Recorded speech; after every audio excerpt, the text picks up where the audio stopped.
Alright, what's going on, dudes? My name is CTD Rom, and welcome to my first ever product review. This is so cool. This is my first review ever. Don't mind the wind. I'm going to try and fix a lot of that in post, but today I'm going to be reviewing the Oculus Quest 2, and I know I'm doing this outside. I have taken precautions to make sure the lenses won't get damaged. Don't worry about that. Let's just jump right into it. A little disclaimer before we jump into the review. I have never used any other VR headset other than this one. So I'm going to be very biased, good or bad, for or against this product, because I don't have a Valve Index or an Oculus Rift to compare it to. With that in mind, I have three categories I judged the Quest on: tracking, immersiveness, and battery life. Before we get into that, let's talk the overall specs and build of the Oculus Quest 2. Now, if we go into the specs, it is a higher definition 90 Hz capable display over the Quest 1 with I think it is the Qualcomm XR2 chip powering the whole thing instead of the Snapdragon 850 or 835 that we saw in the Oculus Quest 1.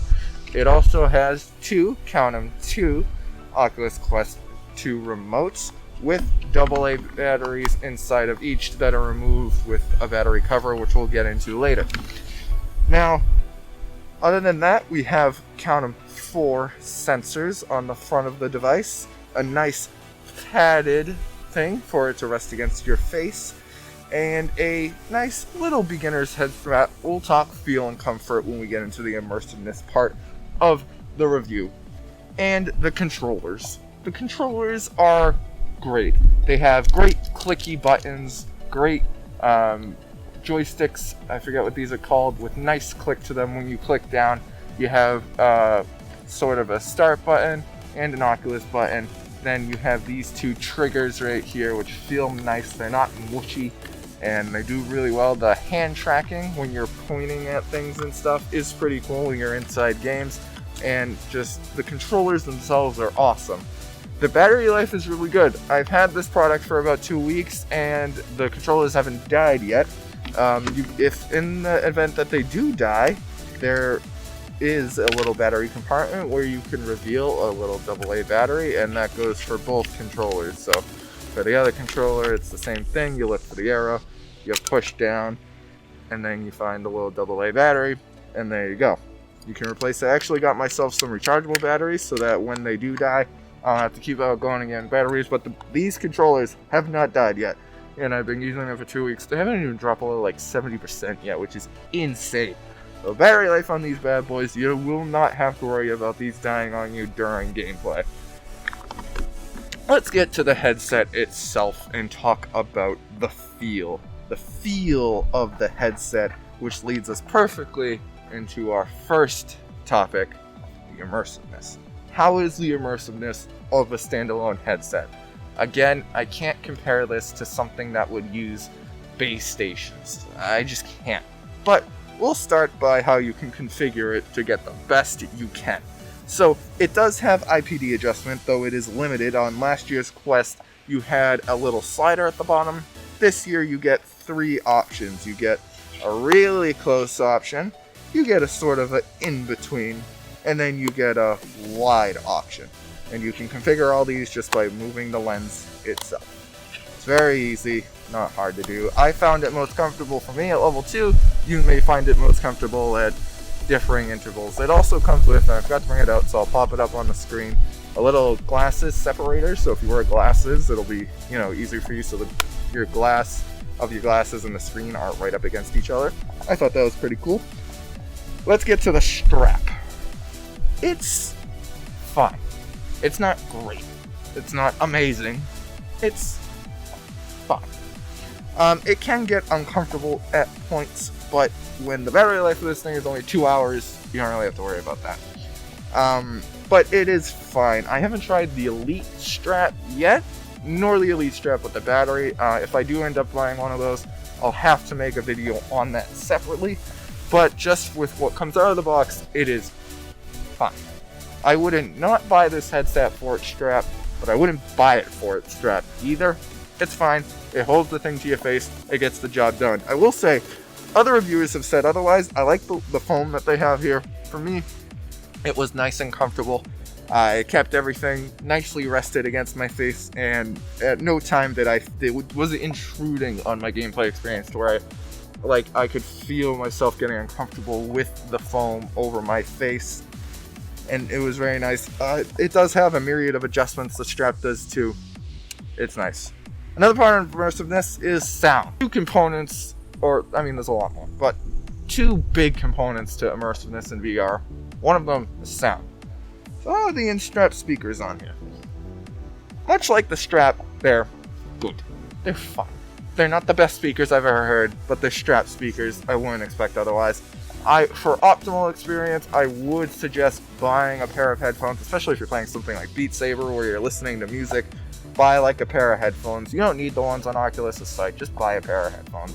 I use my Surface headphones with this thing. Sometimes my Galaxy Buds, because it does have an optional Bluetooth link feature, so that's pretty cool. But the in-strap stuff is fine if you're on a budget, which I think people buying this headset are. You don't need extra headphones because the audio will do you fine. The microphone is pretty good though, I've noticed. I've had no trouble communicating with people inside VR games. I play a lot of PokerStars VR, so that's pretty important to me when you're talking to people at a table. I've had no problems with communicating to other people around the table in VR. It's actually been very nice, and I've loved it so far. Let's get into that second component, the screen. Once I got used to it, the screen is awesome.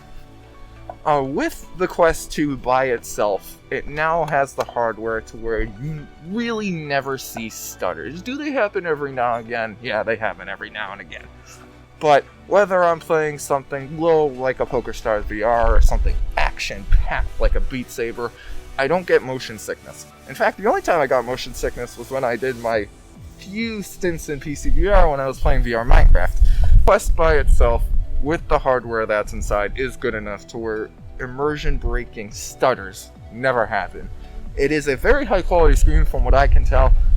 Every now and then you'll get a little bit of the screen door effect where you can see the pixels because the screen's so close to your face, but that's few and far between. It mainly happens in things like loading screens and stuff like that, but other than that, you're inside Beat Saber playing a game or inside Super Hot shooting down enemies, it really doesn't happen.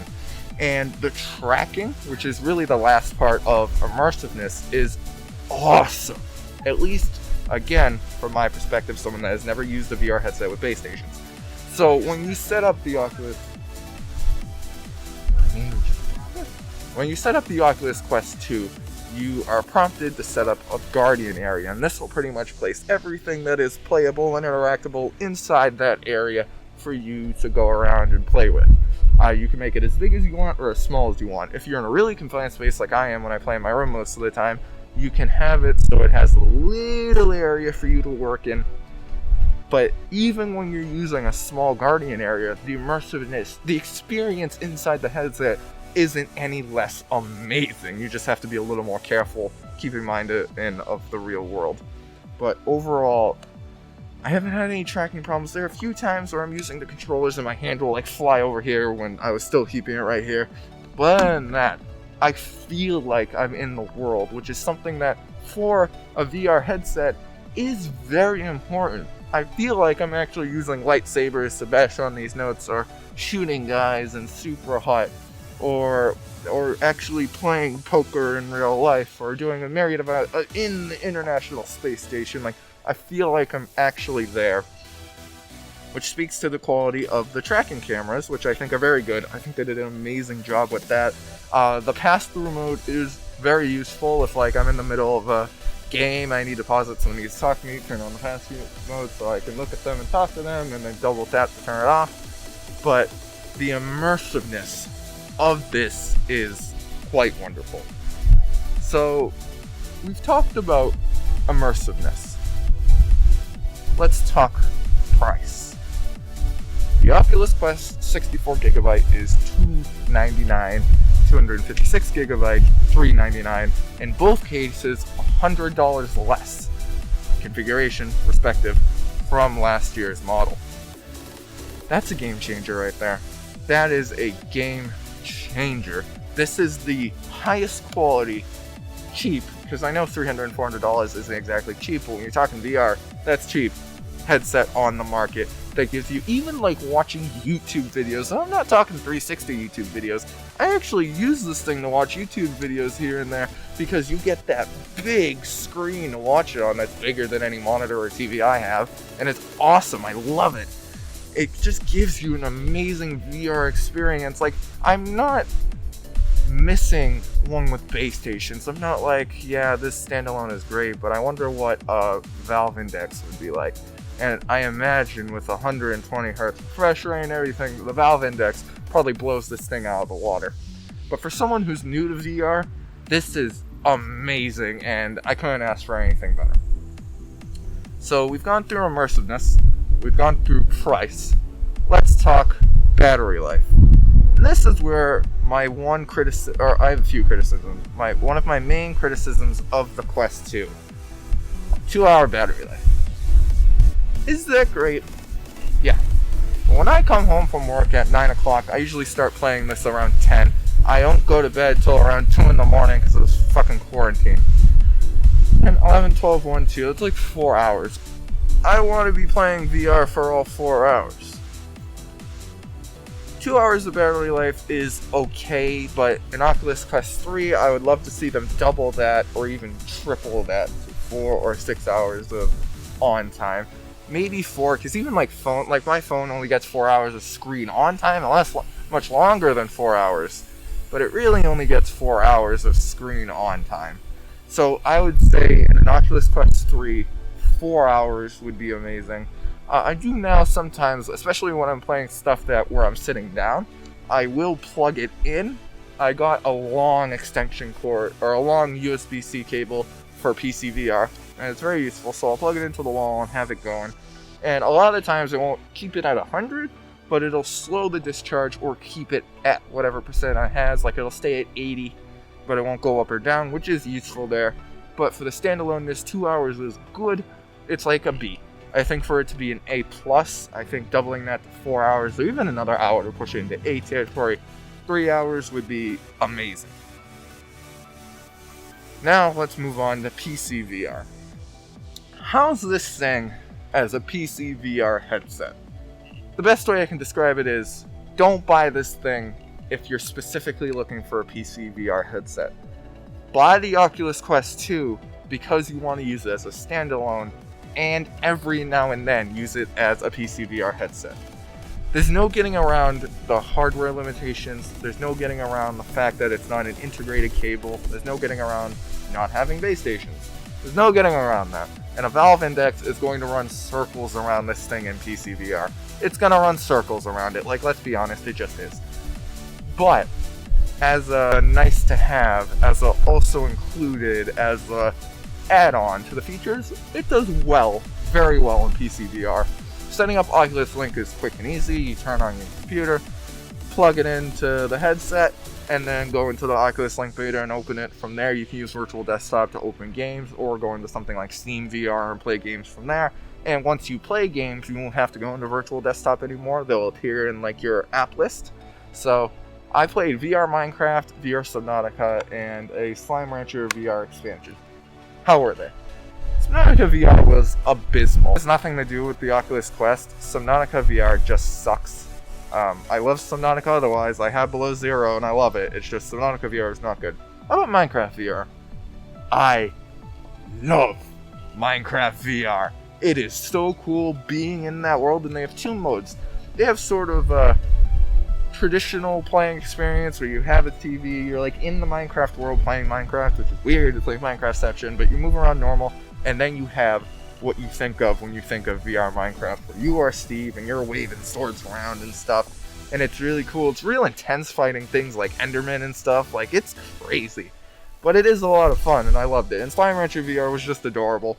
But the overall experience, I got a little bit of motion sickness playing Minecraft VR, but other than that, it was nothing major. When I took off the headset, I was a little woo, but after like 10 minutes, it was gone. Well, I've been praising this thing a lot, and it deserves a lot of that praise, but let's get into the elephant in the room. Who owns Oculus? Facebook.